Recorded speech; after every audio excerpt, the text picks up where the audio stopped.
Hello प्यारे बच्चों आज हम समझेंगे संतुलित आहार के बारे में।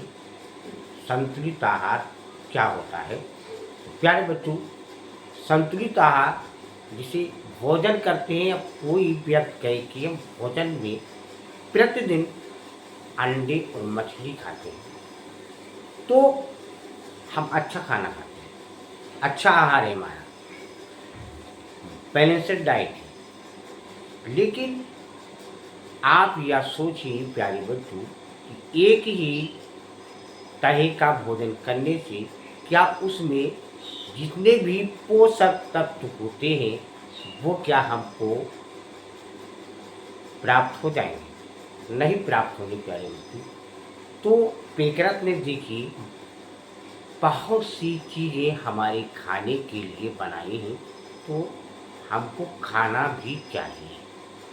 तो संतुलित आहार, अब वो पोषक तत्व क्या होते हैं उसके बारे में भी हम आसान तरीके से समझेंगे। तो प्यारे बच्चों, आइए समझाते हैं कि संतुलित आहार किसे कहते हैं।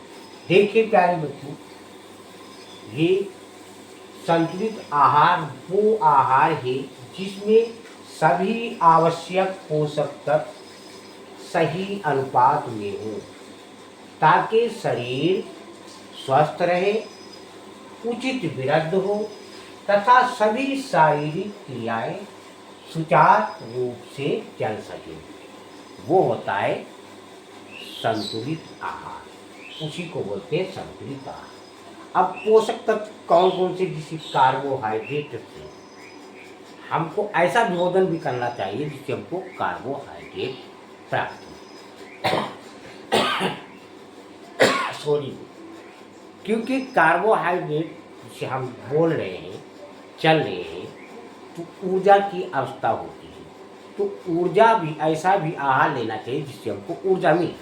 तो कार्बोहाइड्रेट क्या करता है कि हमको, हमारे शरीर को, हमारे बॉडी को ऊर्जा देता है।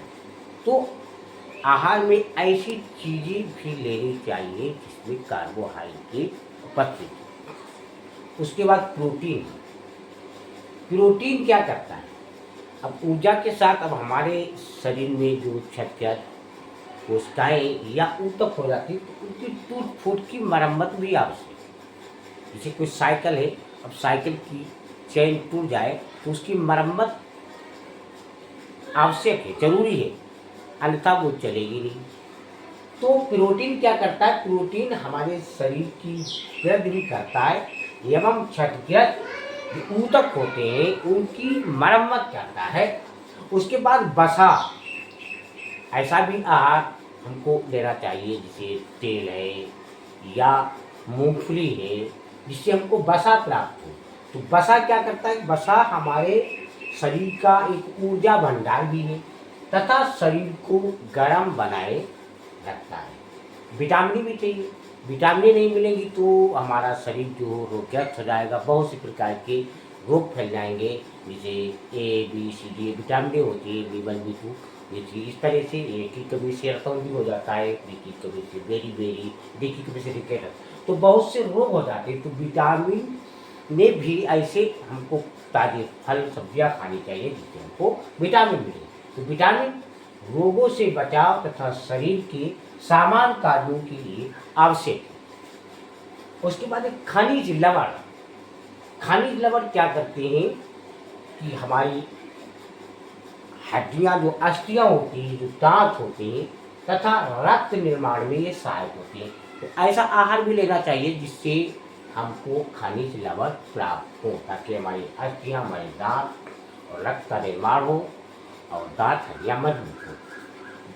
जल बहुत, कहावत भी है कि जल ही जीवन है। तो जल तो बहुत ही आवश्यक है। जल पोषक तत्वों के, आपको जो भी पोषक तत्व होते हैं, तो जल क्या करता है कि पोषक तत्वों के परिवहन तथा शरीर के तापमान को नियंत्रित करता है। फिर संतुलित आहार में आता है कि रेशा वाले, इसको रफेज बोलते हैं। ये क्या करते हैं? पाचन क्रिया को सुचारू रखता है तथा कब्ज होने से बचाता है। तो ये है प्यारे बच्चों संतुलित आहार और उसके जो घटक होते हैं, प्रमुख घटक, उनके बारे में। वीडियो अच्छा लगा लाइक सब्सक्राइब करें।